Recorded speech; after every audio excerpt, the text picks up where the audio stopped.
investigations by individual committees soon uncovered a web of interconnections, a Pandora's box of crimes and abuses that tested the very foundations of our institutions. One of the most alarming discoveries stemmed from a routine investigation into the 3.9 billion drug bust in San Jose, Malino, Mexico, Pampanga.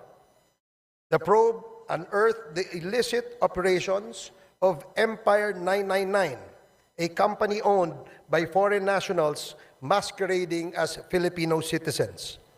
This led to the revelations of massive illegal land acquisitions involving hundreds of hectares of agricultural lands in direct violation of our Constitution.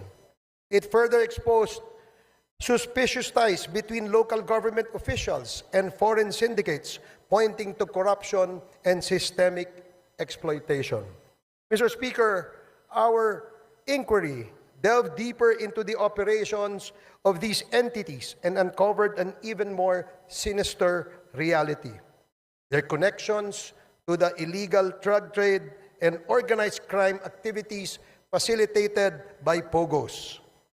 What was initially presented as a revenue-generating industry has instead become a breeding ground for illegal activities such as human trafficking, money laundering, investment scams, cybercrimes, and even murder.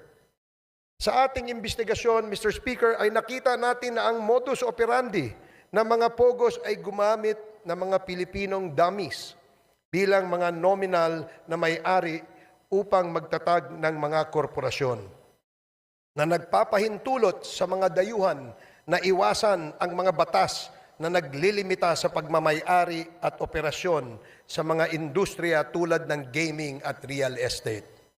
Ang mga korporasyong ito ay may mga magkakaugnay na layers upang itago ang tunay na pinagmulan ng pondo at pagkakakilanlan ng mga operators na nagpapahirap sa mga otoridad na masubaybayan ang mga iligal na mga aktibidad.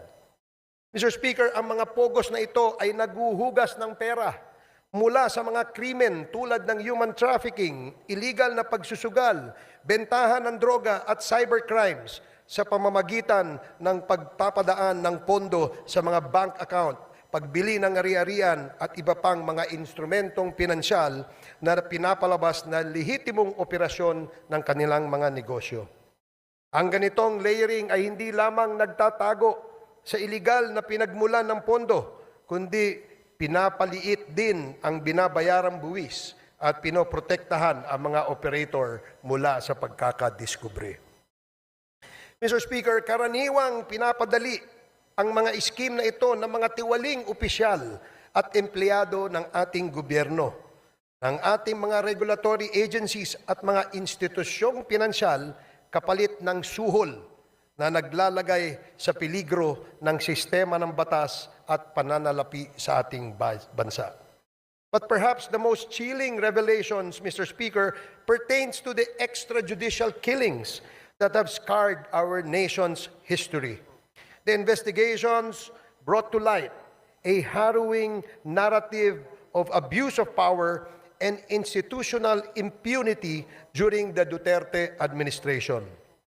Witness testimonies corroborated by evidence revealed a system that incentivized the killing of suspected drug personalities, a system modeled after the so-called Davao template and replicated nationwide. Mr. Speaker, this is not merely a report of the past wrongdoings, but a call to action. The Quad Committee has responded by filing concrete legislative measures aimed at addressing the gaps in our legal framework. Number one, House Bill number 10986, classifying and penalizing extrajudicial killings as heinous crime while providing reparations for its victims. Number two, House Bill number 10987, prohibiting all forms of offshore gaming operations in the country with severe penalties for violations.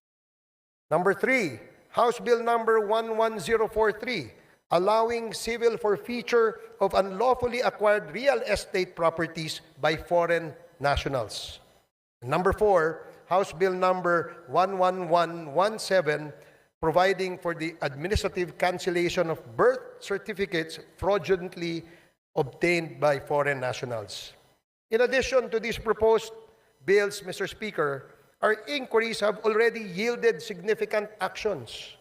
Number 1, the Joint Committee inquiry prompted authorities to reopen investigations into the murders of Police General Wesley Barayuga, former Albuera Leyte Mayor Rolando Espinosa, and 3 Chinese nationals killed inside the Davao prison in Penal Farm. 2, the certificate of registration of or incorporation of Empire 999 Realty Corporation was revoked by the SEC. Number 3, the Philippine passport of Mr. Kai Kimeng, also known as Mr. Willie Ong, and Yang Jiazheng, also known as A.D. Tai Yang, were canceled by the concerned government agencies. The findings of the Joint Committee led to the filing of legal cases against Go Waping, also known as Alice Leal Go, including charges of human trafficking and graft and corruption. Number 5, the chairperson of the PAOK directed the Anti-Money Laundering Council to file for court-issued freeze orders or provisional asset preservation orders against assets linked to unlawful activities. These include the following corporations: Lucky South Limited Corporation, Whirlwind Corporation, Biancham Holdings and Trading Incorporated, Empire 999 Realty Corporation, Sunflare Industrial Supply Corporation, Yatay Industrial Park Incorporated, Mexico 999 Industry Realty and Development Corporation. These actions underscore the progress achieved through our investigations in addressing systemic crimes and abuses.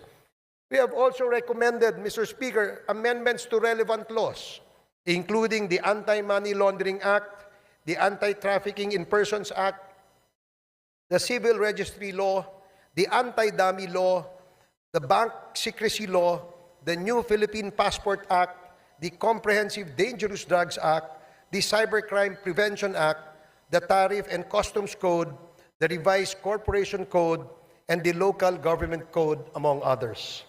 Mr. Speaker, in total, we have recommended at least 30 proposed legislations, and these measures aim to strengthen our legal frameworks and ensure that such abuses and misdeeds are prevented in the future. The Quadcom likewise recommends the filing of appropriate charges against the following. Number 1, personalities linked to the illegal drug trade, particularly those implicated in the seizure of 360 kilograms of shabu in Mexico, Pampanga, Kai Kimeng alias also known as Willie Ong, Yang Jiazheng, also known as A.D. Tai Yang, Mayor Teddy Tumang, and all the incorporators of Empire 999. Number 2, perpetrators of crimes against humanity under Section 6 of Republic Act 9851 or the Philippine Act on Crimes Against International Humanitarian Law, Genocide, and Other Crimes Against Humanity. Former President Rodrigo Roa Duterte, Senator Roland Bato de la Rosa, Senator Christopher Lawrence Bongo, former PNP Chief Oscar David Albayalde, former PNP Chief Debold Sinas, Police Colonel Royina Garma, Police Colonel Edilberto Leonardo, and Hermina Muking Espino. Number 3, the co-conspirators in the murder of Chu Kintung, Li Lanyang, and Wong Mengpin, the 3 Chinese nationals killed inside the Davao Penal Prison and Penal Farm on August 13 of 2016. Former President Rodrigo Roa Duterte, Police Colonel Royina Garma, Police Colonel Edilberto Leonardo, SPO4 Arthur Narsolis, and Superintendent Gerardo Padilla. Number 4, individuals involved in the murder of General Wesley Barayuga, Police Colonel Royina Garma, Police Colonel Edilberto Leonardo, Police Lieutenant Colonel Santi Mendoza, former PNP officer Nelson Mariano, PSMS Jeremy Tox Kausapin, and one alias Loloy. Moreover, Mr. Speaker, further investigations should be conducted against, but not limited to, the following individuals. Number one, personalities implicated in the illegal drug trade in relation to the revelations provided by resource persons Jimmy Guban and Mark Taguba, Representative Paulo Duterte, Councilor Nilo Abilera Jr., Mr. Paul Gutierrez, Mr. Benny Antiporda, Mr. Jojo Bacud, a certain Tita Nani, and Mr. Allen Kapuyan. Number two, personalities identified to be involved in the illegal drug trade during the course of the legislative hearings: Hong Ming Yang, also known as Michael Yang; Wei Xiong Lin, also known as Alan Lim; Charlie Tan, and Mr. Sammy Uy. Number three, personalities involved in POGO-related illegal activities: Attorney Herminio Harry Roque Jr., Catherine Cassandra Leong, Go Waping, or also known as Alice Leal Go, Yang Jian Sin, also known as Tony Yang, and Hong Jiang Yang, the younger brother of Tony Yang and Michael Yang. Mr. Speaker, our work is far from over. The Quad Committee's progress thus far is a testament to what we can achieve when we confront corruption and criminality with courage and resolve. However, it also underscores the magnitude of the challenges we face. This is a defining moment for this Congress, Mr. Speaker. It is an opportunity to uphold the rule of law, protect our nation's sovereignty, and deliver justice to those who have been wronged. I urge my fellow legislators to give this report the attention it deserves and to support the proposed measures that will ensure these injustices are never repeated.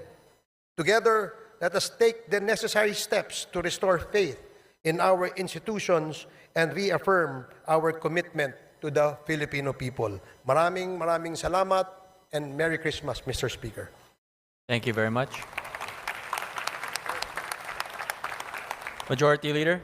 Mr. Speaker, I move to recognize Representative Bienvenido M. Abante Jr., Chairperson of the Committee on Human Rights, to deliver his sponsorship speech.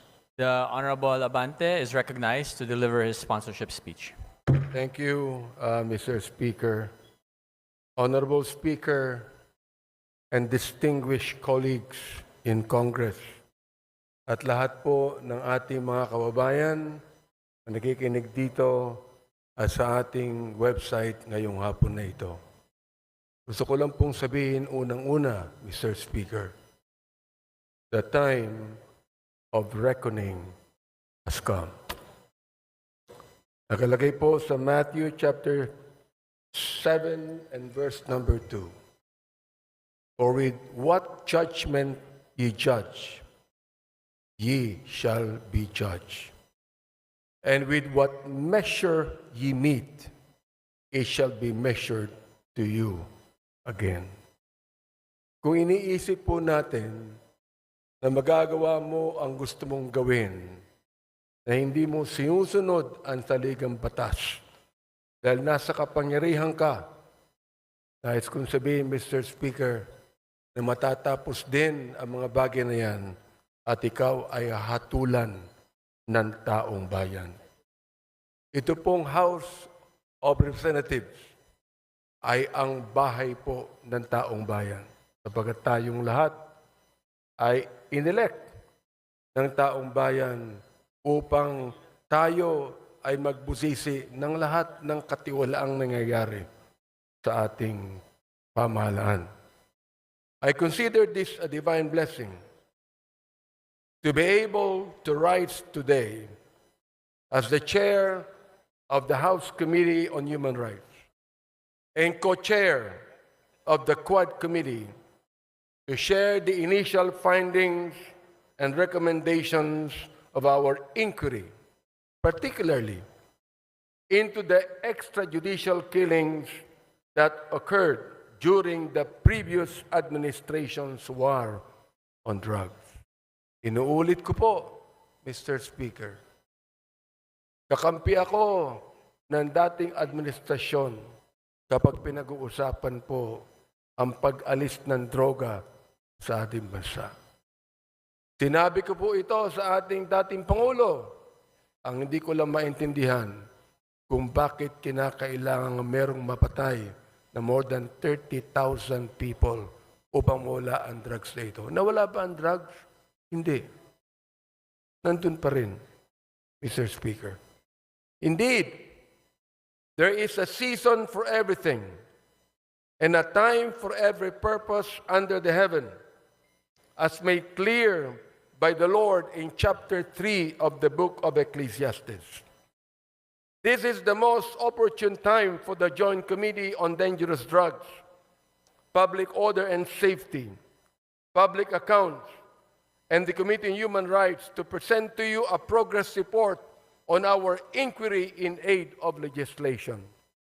After 13 rigorous and thorough hearings of the so-called Quad Committee, we are confident that we have gathered substantial findings backed by competent evidence to make the requisite recommendations to this legislative body and to the appropriate government agencies for appropriate and decisive action.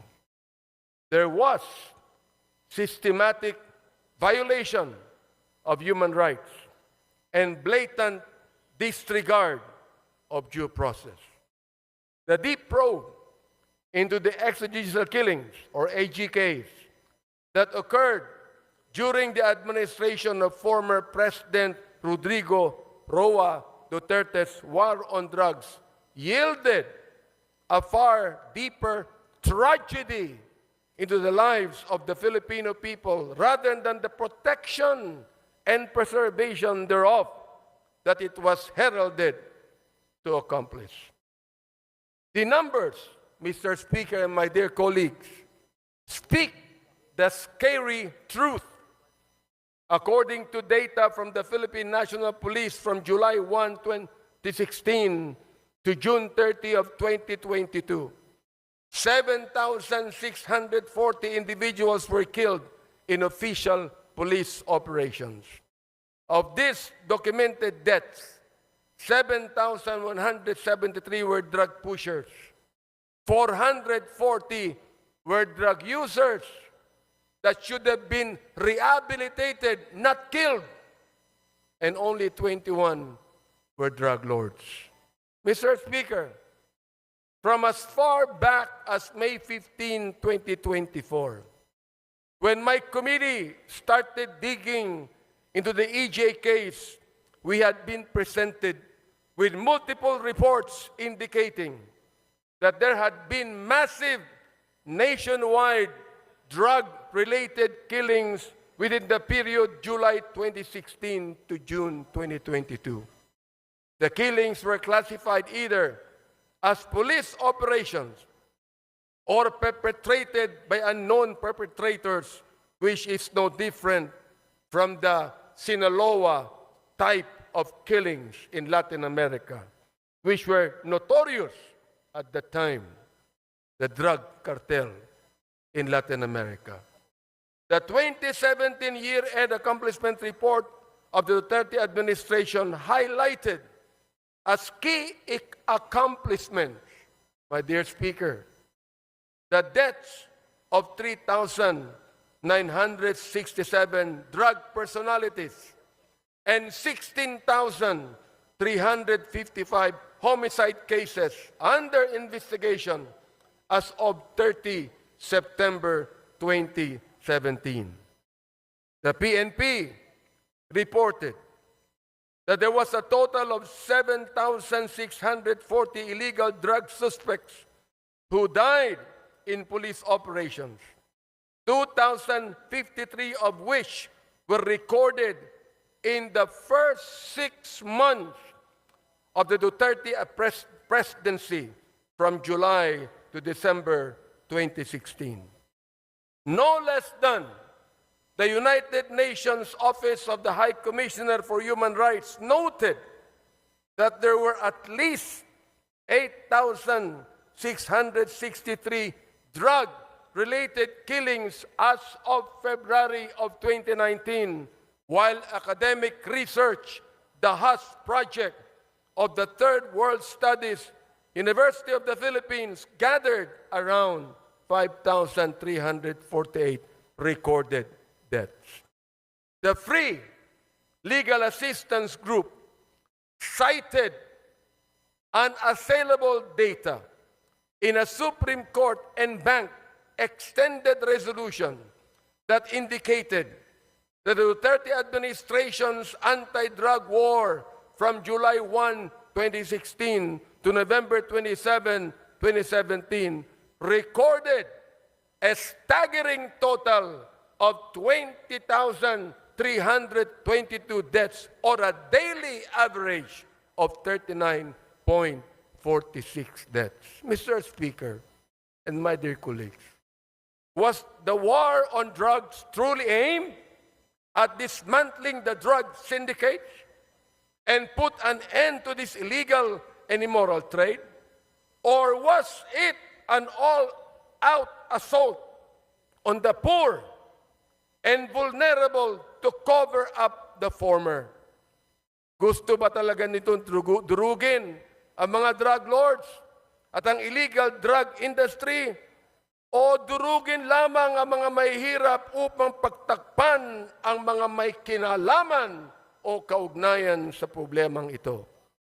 Clearly, the war on drugs, while touted as the formidable solution to the country's drug menace, had resulted in the systematic violations of our constitutional rights to life, human dignity, and due process. Ang sagradong buhay na tanging bigay ng poong may kapal ay hindi kailanman dapat pawiin ng sinuman.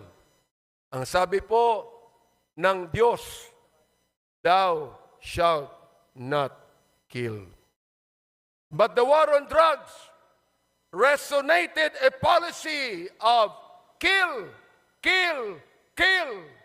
As the former president has always said, shoot them dead. The role of leadership in a culture of impunity. How did we get here? Paano ito nangyari?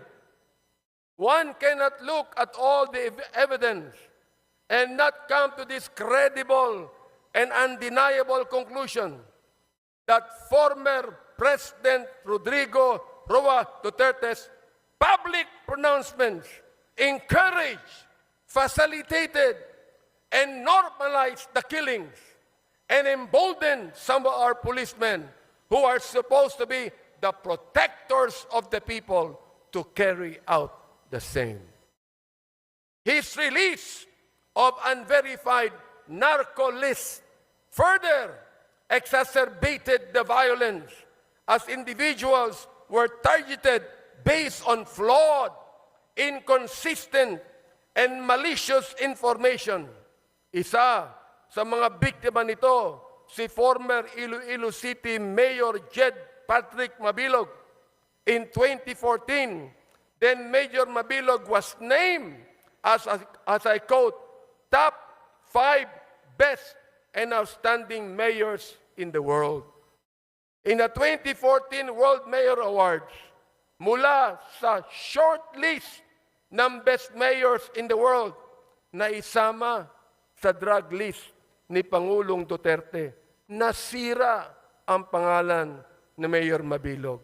He was forced to relocate himself and his family to a foreign land, and he was threatened with death, all because of unverified, unreliable list.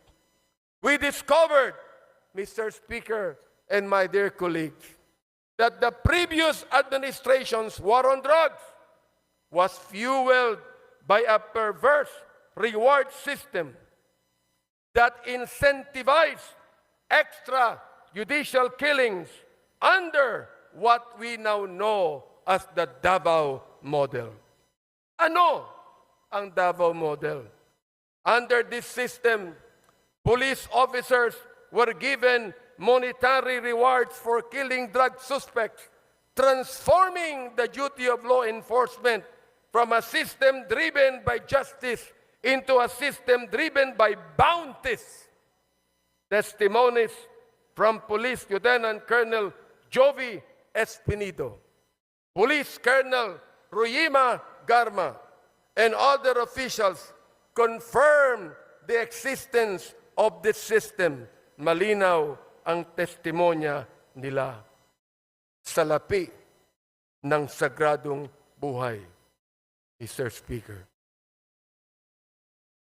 in a civilized society that upholds the rule of law and due process, there is no rhyme or reason for such diabolical attacks on the sanctity of life on every human being.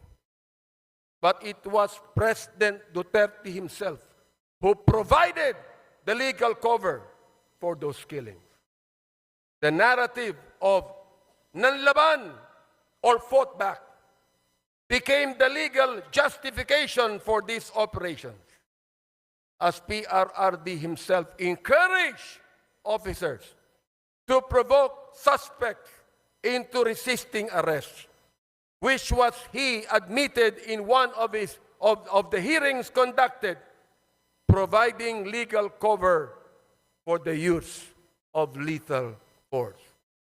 That's the reason why I even asked the question to our former president, was your policy a personal policy, or was it based upon the Constitution?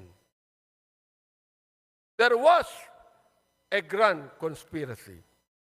In the course of our hearings, we exposed disturbing cases where killings were carried out for monetary rewards or as part of orchestrated operations.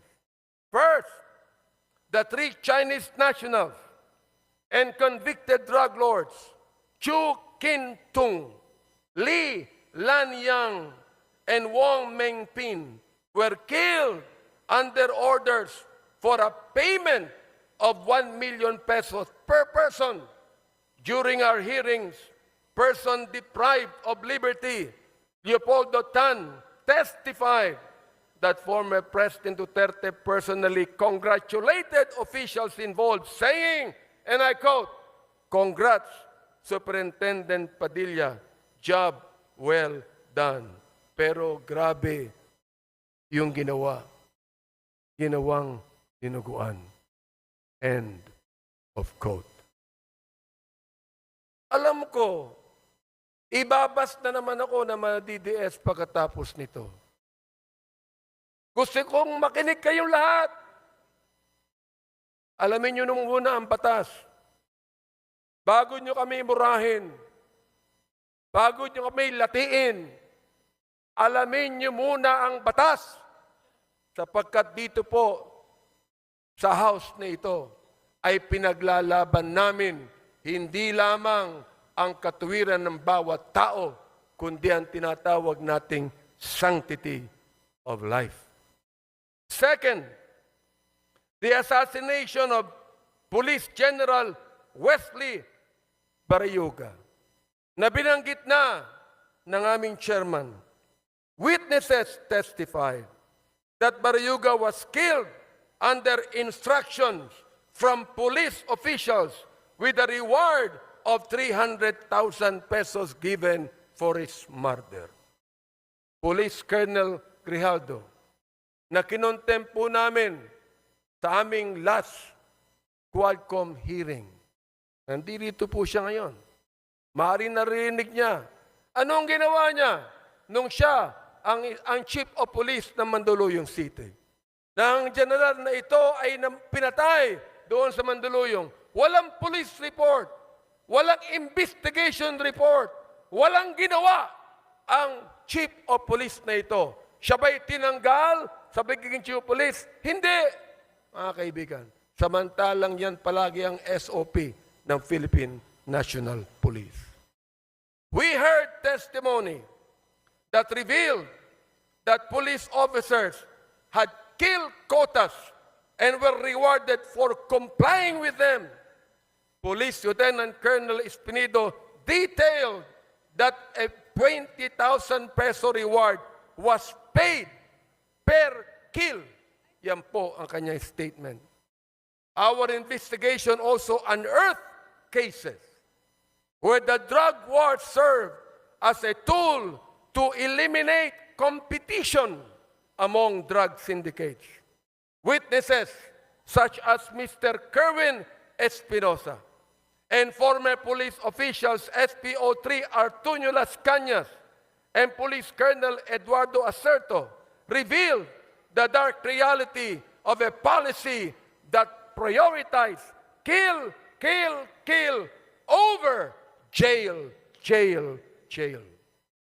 Mr. Speaker, more data revealed how every effort was made to ensure that those involved in these killings were spared from the consequences of their actions. Of the over 8,351 deaths, the PNP's Internal Affairs Service reported that 99.17% of cases resulted in the exoneration of police officers. Just imagine. Of the 32,803 policemen charged for operations, only 30 were dismissed. These numbers expose a justice system that failed the victims and their families. Out of all this bloodshed, ano naman ang naging impact sa paggamit ng droga? Mr. Speaker, the Dangerous Drugs Board admitted that the drug war resulted in only a slight decline in drug use. The figure of 4 million drug users that former President Duterte cited at the start of his term had no verified basis. Sinabi pa niya na itong si Adolf Hitler pumatay ng 3 milyon ng mga Hudyo. Mali pa ang sinabi niya, 6 million po ang napatay niya. Kaya dapat patayin ang 3 milyon ng mga drug pushers. Ganun po ba ang dapat katawiran ng isang pangulo ng isang democratic country? Hindi po tayo terorista. Hindi tayo komunista. Hindi tayo diktadorya. Tayo po ay demokrasya. Mr. Speaker, as a result of these hearings, we filed House Bill number 10986, an act classifying and penalizing extrajudicial killings as a heinous crime, providing reparation for the victims, and strengthening the mechanism for its prevention. This bill, otherwise known as the Anti-Extrajudicial Killing Act, defines extrajudicial killing as any killing other than that imposed by the state pursuant to the provisions of the Constitution on heinous crimes, or a deliberate and arbitrary killing of any person not authorized by a previous judgment pronounced by a competent court, committed by a public officer, personal authority, agent of a personal authority, or any person who is acting under the actual or apparent authority of the state. Under this measure, extrajudicial killing is classified as a heinous crime, punishable by life imprisonment. Monetary reparation between 250,000 pesos to 500,000 pesos, as well as a non-monetary reparation, will be granted to victims and their families to be determined by the extrajudicial killing claims board proposed under the bill. Sana po maging batas na po ito. Next, we recommend the passage of a death in custody or under Police Operations Act. This will institutionalize official recording and reporting of deaths during police operations in custody with mandatory annual reports as submitted to Congress, DOJ, and the CHR. The establishment of a national interagency investigative body, an independent agency tasked to investigate EJKs and the other human rights abuses committed by state and non-state actors. The creation of an independent international affairs service that is autonomous to ensure accountability free from the PNP influence. We also recommend the filing of appropriate charges against officials responsible for these atrocities. We recommend that cases be filed under Section 6, Crimes Against Humanity, under the International Humanitarian Law, Republic Act 9851, against former President Rodrigo Roa Duterte, Senator Ronald Bato de la Rosa, former PNP Chief Oscar David Albayalde, and former PNP Chief De Bolsinas, among others. We also recommend reparations for victims of EJKs, strengthening the Commission on Human Rights, and enacting prevention measures to ensure that none of these horrendous abuses to human rights will ever happen again. Mga kababayan, as stewards of justice and as the representatives of our people, it is our moral and sacred duty to hold the perpetrators accountable and to uphold the value of every human life. Nais ko sang sabihin sa inyo na ang distrito ko po ay drug-free. Pero walang napatay, kahit isa. Pwede naman pala eh. Pwede naman pala na ang isang syudad, ang isang bayan, ang isang distrito, pwedeng mawala ang drugs na hindi mo kinakailangan pumatay. Mga kaibigan, my dear speaker, my dear colleagues, I know that this is a season of giving, love, and forgiveness. And may this also be a season of healing, but never giving up on justice and truth. Maraming salamat po at maligayang Pasko sa inyong lahat.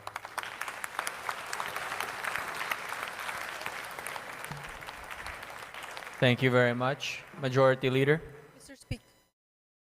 Mr. Speaker, I move to recognize Representative Dan S. Fernandez, Chairperson of the Committee on Public Order and Safety, to deliver his sponsorship speech. The Honorable Dan Fernandez is recognized to deliver his sponsorship speech. Thank you so much, Mr. Speaker. Maraming po salamat at don't worry, maikli lang po to, hindi katulad nung kay Chairman Abante na napakahaba at napaka-emotional. Mr. Speaker, distinguished colleagues and guests in the plenary hall, magandang hapon po sa ating lahat. It is my honor to present, together with my co-chairs of the Joint Committee comprising the Committee, Dangerous Drugs, Public Order and Safety, Human Rights and Public Accounts, also known as the Quadcom. This progress report outlining the facts established, evidence gathered, actions taken, and recommendations for remedial legislation concerning extrajudicial killings, illegal drugs, illegal Philippine offshore gaming operators, and anomalous transactions involving local government units in connection with these unlawful activities. To date, the Joint Committee has conducted 13 public hearings and has obtained numerous testimonies of witnesses and documentary evidence in the course of its inquiry. Mr. Speaker, the Joint Committee has identified compelling evidence that necessitates prompt and decisive legal action by the appropriate government agencies. as well as urgent legislative intervention to enact laws and policies that will effectively address these critical issues. With respect to POGOs, the Joint Committee found a discernible pattern regarding their creation and operation. It starts with foreign nationals using fake documents to acquire Filipino identities, followed by land acquisition to establish POGO facilities. The construction of several buildings worth billions of pesos, the execution of lease agreements between two corporations with interlocking ownerships, followed by the application for POGO license with the Philippine Amusement and Gaming Corporation. This was also established that criminal syndicates composed of Chinese nationals pretending to be Filipino citizens operate within the country and are responsible for various criminal activities facilitated through POGOs, including human trafficking, internet scams, and money laundering. Some of these Chinese nationals have links to the drug trade. These POGO companies include Hongsheng Gaming Technology in the Baofu compound in Bamban, where facilitated by Go Huaping, also known as the former Bamban Mayor Alice Guo. Lucky South 99, situated in the Whirlwind Corporation, leased property in Porac, Pampanga, identified with Catherine Cassandra Leong and attorney Herminio Harry Roque Jr. At kasama rin po dito si Sean Wei Technology owned by Alan Lim, also known as Wei Xiong Lim, together with his wife, Rose Nono Lin. The findings of the Joint Committee have led to the filing of cases against Guo Huaping, Catherine Cassandra Leong, and attorney Harry Roque, and several other Chinese and Filipino incorporators of POGO companies for qualified human trafficking. Money laundering cases have also been lodged against them. Aside from Guo, Ong, and Roque, the Joint Committee recommends that criminal investigations be commenced to look into the involvement of other key personalities such as Hong Ming Yang, also known as Michael Yang, his elder brother Yang Jianxin, also known as Tony Yang, and spouses Alan Lim and Rose Nono Lin into illegal POGO activities. As a result of the joint hearings, the Anti-Money Laundering Council was directed to apply with the court for the issuance of a freeze order covering the assets related to the unlawful activities of Lucky South 99, Whirlwind Corporation, and Bian Cham Holdings. Furthermore, as a result of the findings into the illegal activities of POGOs, this representation and fellow members of the Joint Committee filed House Bill number 10987, or the proposed Anti-Offshore Gaming Operations Act. The bill seeks to establish ironclad provisions against the resurgence of POGOs in the country and repeals two laws related to the offshore gaming. Executive Order number 13, issued by former President Duterte, and Republic Act number 11590, or the law taxing POGOs. In relation to POGOs, we filed more significant pieces of legislation. House Bill number 11043, which seeks to provide for a civil forfeiture in favor of the state of any unlawfully acquired real estate properties by any foreign national. And a third measure, House Bill number 11117, which seeks to provide for the administrative cancellation of birth certificates fraudulently registered by foreign nationals. The Joint Committee has recommended several other remedial legislations, including the following: Amendment to Republic Act number 9487, further amending Presidential Decree number 1869, otherwise known as the Charter of the Philippine Amusement and Gaming Corporation, so that PAGCOR shall have the exclusive authority to authorize, license, and regulate games of chance. Number 2, Amendment to Republic Act Number 10175 or the Cybercrime Prevention Act of 2012 to expand the definition of service providers, widen the scope of offenses, and strengthen the cybercrime investigation and coordinating center.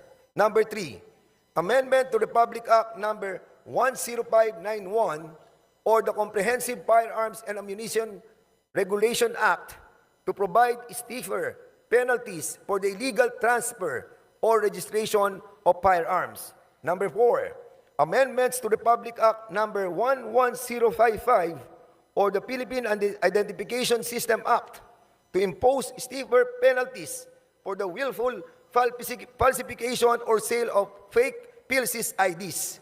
Number 5, amendment to Republic Act Number 11934 or the Subscriber Identity Module Registration Act to limit the number of blank SIM cards that are sold to resellers or to require the pre-activation of SIM cards that are sold in bulk quantities.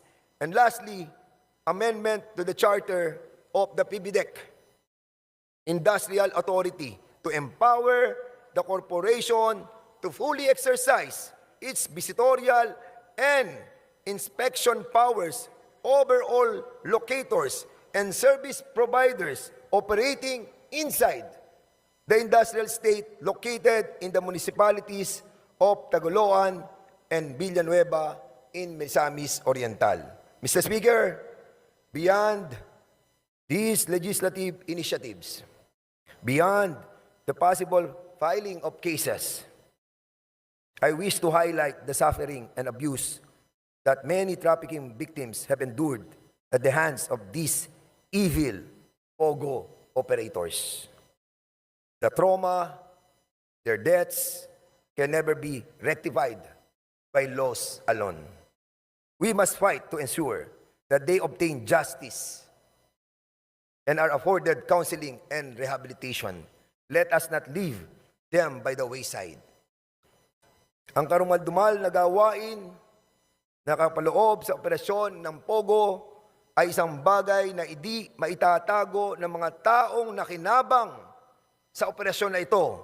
Politiko, negosyante, mga banyaga at marami pang iba. Itago man, pilit man, ay kusa namang ilalabas ng tadhana ang katotohanan kung ano ang dilim sa likod ng operasyon ng sugal na ito na sumisira sa kaayusan at imahe ng ating bansa. Ang mga buhay na mapabanyaga man o lokal nating kababayan na kinuha ang kanilang buhay ng mga mapag-abusong tagapamahala ng mga POGO ay ibinubulid na ang kaluluwa sa impyerno. Direct and indirect participation in the operation of POGO must pay the price. Di po pwede nakalimutan na natin ang nakaraan at mag-move forward na tayo.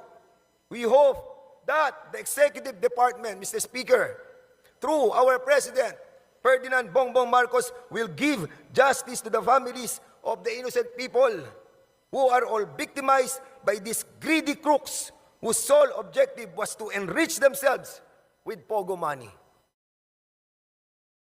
Tapos na po ang mapag-abuso na kalakaran sa operasyon ng POGO. We are in the process of cleaning and wiping out the remnants of a bad memory that will linger in the minds of our people.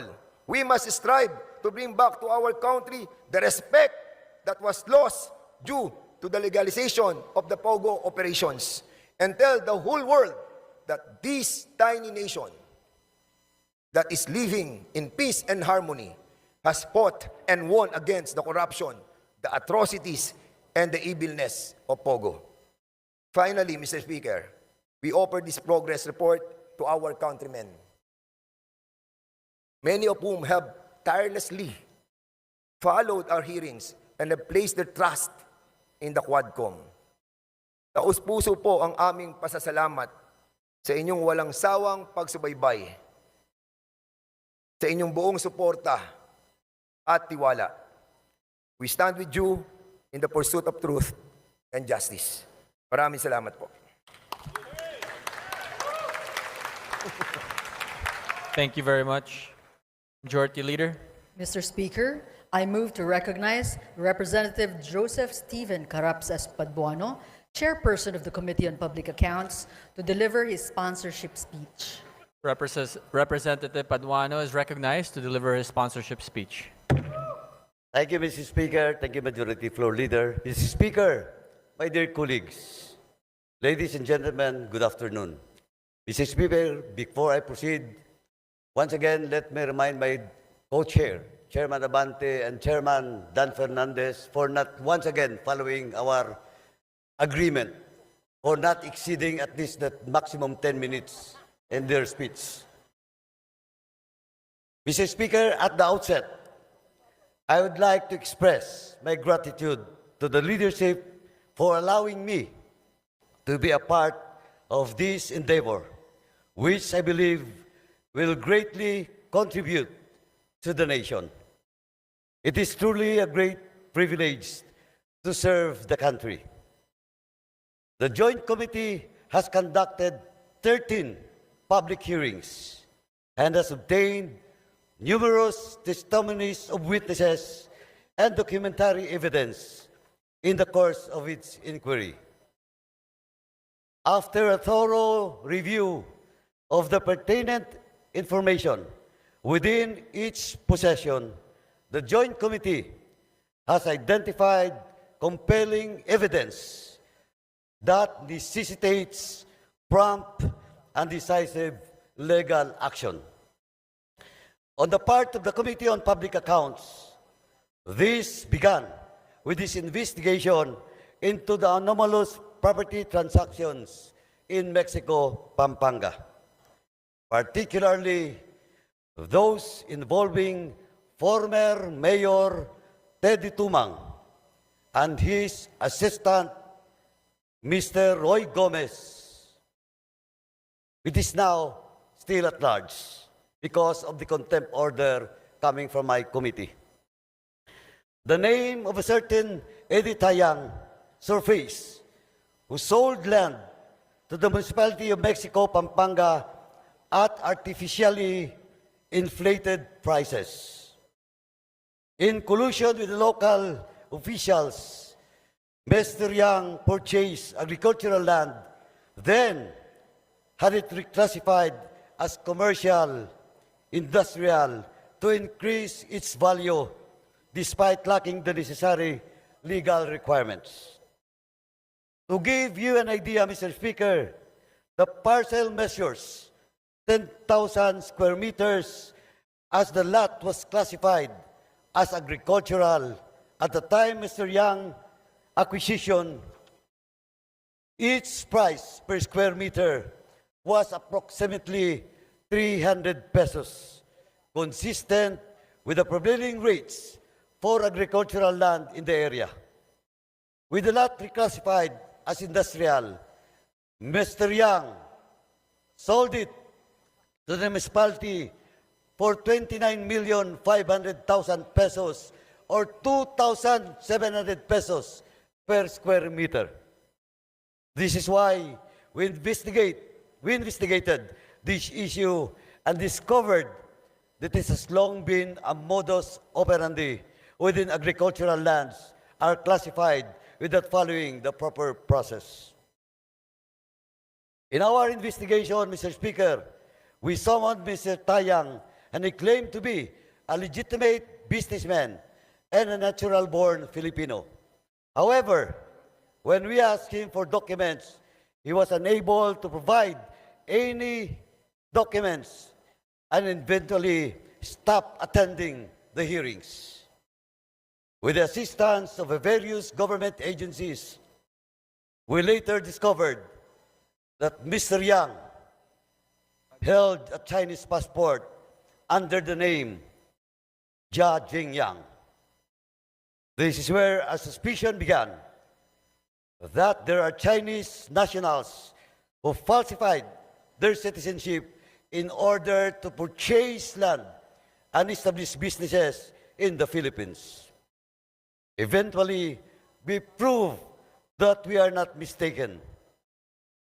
The Committee on Public Accounts investigation into Mr. Teddy Yang, Mr. Roy Gomez, and the former Mayor Teddy Tumang uncovered a network of illicit activities that pose a significant threat to our national security and economy. Additional investigation have linked Mr. Yang to Mr. Willie Ong, a suspected drug trafficker. In 2023, a warehouse located in Mexico, Pampanga was raided, resulting in the seizure of approximately 3.6 billion worth of shabu. This warehouse belongs to Empire 999, and the land where the drug warehouse was constructed was previously owned by the Tumang family. Records from the Land Registration Authority reveal that Ong, Tayang, and Empire 999 have acquired at least 320 land holdings across the country in violation of the constitutional limitation on land ownership. Mr. Speaker, former Mayor Teddy Tumang admitted meeting with Mr. Tayang several times and even went to China together for a business trip. Mayor Tumang likewise admitted knowing personally suspected drug lord Kai Kiming aka Willie Ong. Relevantly, the Anti-Money Laundering Council confirmed that Willie Ong and Mayor Teddy Tumang, through his company, the Morning Sun Industries, have conducted financial transactions with each other. Mr. Speaker, this is just the tip of the iceberg. As we have received numerous reports of similar cases happening across the country, the tactic involves falsifying Filipino citizenship to purchase land and establish businesses with these individuals, holding influence over certain local politicians who have sold their integrity to these illegal Chinese nationals. Because of the aforementioned findings, the Joint Committee came up with several remedial legislation to address the issues, and namely House Bill number 11043 and House Bill 11117, as mentioned by Chairman Ace Barbers. These bills are vital in addressing the growing threat posed by influx of foreign nationals involved in illegal activities, including those connected to the POGO industry and other forms of corruption. Through these legislative measures, we intend to strengthen our national security, uphold the integrity of our citizenship laws, and protect the Filipino people and our land from unlawful foreign influence. In conclusion, Mr. Speaker, I urge the members of this esteemed body to fully support these measures, and as they offer essential steps towards securing our national sovereignty, protecting our land and resources, and ensuring the integrity of our citizenship laws. By enacting these measures, we take a strong stand against exploitation of our systems by foreign nationals and criminals, and we create lasting solutions to safeguard the interests of the Filipino people. Let us work together to protect our sovereignty, uphold justice, and strengthen the rule of law for the benefit of the future generation. Before I end, Mr. Speaker, once again, let me stress, for Chairman Barbers and myself, we are not running anymore in this forthcoming election. Ano po ang para sa amin? This is all about for the love of country, to protect the future generations. Kaya po, ang panawagan, tuloy ang Quadcom, tuloy ang laban. Maraming salamat po. Thank you very much. Majority Leader. Mr. Speaker, I move for the adoption of the findings and recommendations as contained in the progress report submitted by the Quadcom. There is a motion to adopt the findings and recommendations as contained in the progress report submitted by the Quadcom. Is there any objection? Chair hears none. The motion is approved. Majority Leader.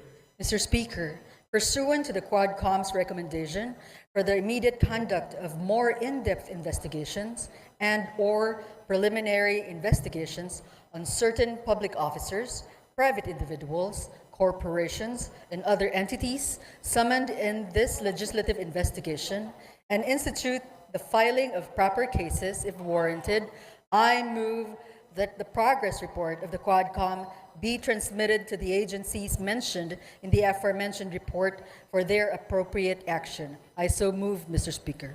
Is there any objection to the motion of the Majority Leader? The Chair hears none. The motion is approved. The Secretary General is directed to transmit the progress report to the agencies mentioned in the report. Majority Leader. Mr. Speaker, I move that the progress report of the Quadcom be furnished to the appropriate committees for referral of the proposed remedial legislation as contained in the report for their appropriate action. I so move, Mr. Speaker. Is there any objection? The Chair hears none. The motion is approved. The Secretary General is directed to furnish the progress report to the committees mentioned. Majority Leader. Mr. Speaker, considering that the Quadcom have not terminated its hearings on the subject, the progress report is without prejudice to its submission of a committee report containing additional findings and recommendations. The manifestation of the Majority Leader is duly noted. Majority Leader. Mr. Speaker, I move for the consideration of House Resolution 2147, copies of which have been distributed to the members, and for this purpose, may we request that the Secretary General be directed to read the title of the House Resolution. Is there any objection? The Chair hears none. The Secretary General is directed to read the title of the House Resolution 2147. House Resolution 2147, Resolution authorizing the Committees on Public Order and Safety, Information and Communications Technology, and Public Information to conduct a joint inquiry in aid of legislation on the rampant posting of false and malicious content in social media platforms while safeguarding freedom of speech and ensuring digital safety. Majority Leader. Mr. Speaker, I move to adopt House Resolution 2147. There is a motion to adopt House Resolution 2147. All those in favor, please say aye. All those against, say nay. The ayes have it. House Resolution number 2147 is hereby adopted. Majority Leader. Mr. Speaker, I move that we suspend session for a few minutes. Session is suspended.